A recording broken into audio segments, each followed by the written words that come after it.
Now, if you do look at if you're looking at this wherever you are, pinned comment, if you're watching it live, it'll more than likely be both in the description as well as the pinned comment on the video that I extract video segments from the actual show for Ken and Seg, which you should be watching live at youtube.com/YoungRipper59. But it's all good if you watch or rather listen to the audio after the fact at 4canonsake.com. That's fine with me as well. But I want to talk alt tech. A lot of people have, I think they've seen the way that a lot of this is going. When you look at the election, that's kind of the big one right there. And it was very telling that these companies can be extensions of the state. And it's the only reason why it's frustrating from the user perspective is because a lot of them, when it comes to Twitter and YouTube, this sort of freedom of expression was the highlight of it, right? It was that at minimum you had this that's what the attraction was for both YouTube and Twitter, as an example, as these platform that was going to have relatively free exchange. Now, look, I'm not one of those guys who believes that a platform is required by any means to just house the most darkest, bad, objectively bad, let's say, content. Like, I'm not against them having the rules or anything like that. And to be fair, I don't think most people are. It's just when the rules are inconsistently enforced and when they seem to have a political slant, that's where the frustration lies. And the slant seems to be leaning the one way here. But a lot of people have become a little more pessimistic about the future because of the power that these companies have, whether it be the YouTubes of the world, the Apples, Google, when we're talking about YouTube, Twitter, all these kind of major tech companies that house a lot of information, or rather, it has a high user base, is more so what it is. And definitely when you see what happened with like Parler, which I don't think people really understand what happened with that. But you see what happens with Parler, for whatever reason, you have a lot of people that are, let's say, pessimistic about the future.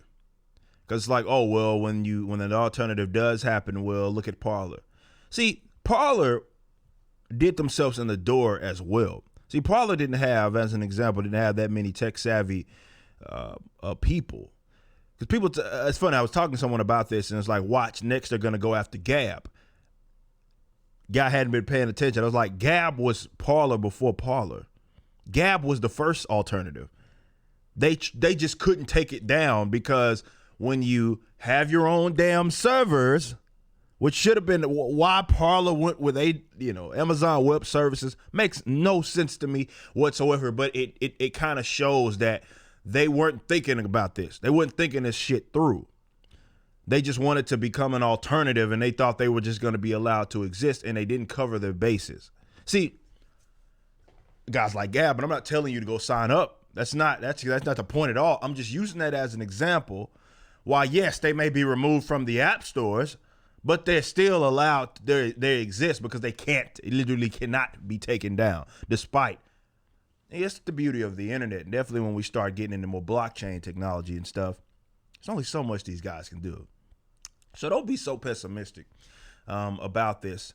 This is why, I'm like, look, if these companies, you've seen shares of a lot of these companies start to fall, right?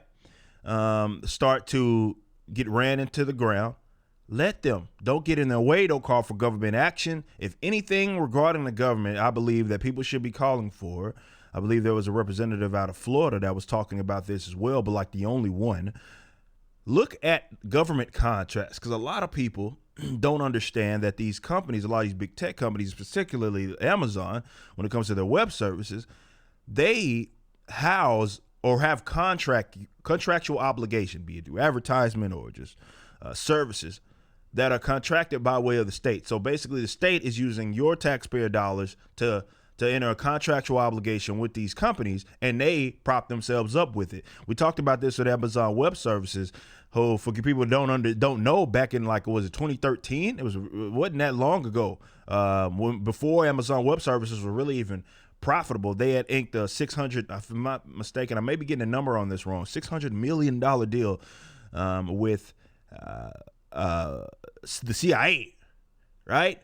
So, and by 2015, they were bragging about having, I believe the number was also 600 agencies, government agencies around the entire world that they had been working with. So again, effectively what's happening is the taxpayer dollars in your countries are going to these companies. This is why for you to call they're quasi-private more so than they are just sheerly private, because a lot of them it's like the private prison thing, where people say they're private prisons, but they're not. They enforce are enforcing laws that are set by way of the state, and they house the state's criminals and they get all their money from the state. So it's like you can't really call them private. If there is an angle to take when it comes to government, that's the angle. Not that government needs to seize them or which makes the problem worse, or try to nationalize them, which you have some idiot GOPers, which are actually talking about trying to nationalize them. Let them run themselves into the ground. Let them. Just let them. One alt-tech solution, which you guys have heard me talk about, again, it'll be a pinned comment or pinned wherever you're watching this. You'll see it pinned somewhere. And it talks about Odyssey, which is a platform, which we'll kind of go through here in a little bit, which is a video platform. So their competitor is going to be the YouTubes of the world. But it's a slick video. All my videos, my entire catalog is there. So if you want to go to Odyssey, my entire catalog is here. Hey, Yellow Flash is over here as well. But my entire catalog is here. You can go to the channel. It's there. All of my stuff is here. I have a pinned comment that you can click that invite link if you want. Become join it if that's something that you want to do as well. I will be doing Odyssey exclusives. I'm in contact with this team a lot, and I know those guys, some great guys, and hopefully they keep in the direction that they're going. Some of you guys know them from the library camp with the LBRY. It's the same camp. Some people also, for whatever reason, said Odyssey was owned by Google, and that's type of propaganda that I'm talking about, because what they do is literally Google that term, and they saw that I believe there was like a backup company that was under the similar name, Odyssey, that Google had bought. Has nothing to do with this. This has nothing to do with them. This is not Google or anything like that. This is actually by way of the library camp. So if you go here, the only reason why I went with them was because I got to have a conversation with the team, and all of the questions that I know some of you guys have for these alt-tech companies, like what is your fail-safe in the event that you become under the radar? And because they have, with this decentralized approach, it has, it's doing the sort of token, the crypto with, so for the creators that are getting viewers, as well as if you're viewing other people's content, it's a way to make cryptocurrency and make money. And it does have this sort of decentralized approach, which is what I love, which is what is necessary right now, while also not trying to, and this is what I love about it, because a lot of alternatives specifically think that they can just become an alternative by presenting themselves as the free speech alternative, which is what the non-censorship alternative. And that's not good enough, guys. That's not good enough. What you need right now is for people to do what these companies that became reputable, what did they do that made them great, right? What did they do that made them great? I don't know what the hell is going on here, but what made them great was, like, for example, what I like with Odyssey is that it's just clean, it's simple, it's basic in the sense that it's not just an alternative, highly political approach to videos, right? Which is what the alternatives tend to do these days. They say, oh, well, we're the alternative, free speech, non-censorship alternative. And then they either don't take care of their information on the on the technological side. So it's either extremely like slow, and they're not really able to house all of these people that are on their platforms, and it's just, extremely buggy. And not to say that Odyssey, for example, is perfect, but it's taking care of the basics, and it has this sort of sets of growing features. And it's not, if you go, like, for example, to the homepage, it's not just this strictly political thing. Right? Like, if you go there and you go look at certain videos, you'll see that there's everything that ranges from gaming, you see this workout stuff. So it's not like over the top political, though it does house political content. See, that's what's necessary when it comes to competing with these guys, is that there has to be a normie attraction as well. Just presenting yourself as the free speech or censorship-less alternative is simply not good enough. So Odyssey, Odyssee, is an example of this, but this isn't the only one. There are several different companies that are trying to act like these alternatives don't exist. Is simply false. There's basically an alternative for every single major platform when it comes to the social media, that is. And it doesn't mean that they're without error. I'm just saying that they exist. Your actual frustration is that they don't have like the user base of Twitter, of Facebook, of YouTube, which is a completely different argument as opposed to them not existing. They exist. So what happens is, and what I think, and this is my prediction, I think Twitter is going to be the first one to become obsolete. It's going to be very hard to dethrone the Googles of the world, definitely with their government contracts. But I don't think anybody is permanently at the top. Now, some of them may try to use the government to keep them there, which is why I think that needs to be the narrowed focus. Not trying to nationalize these guys.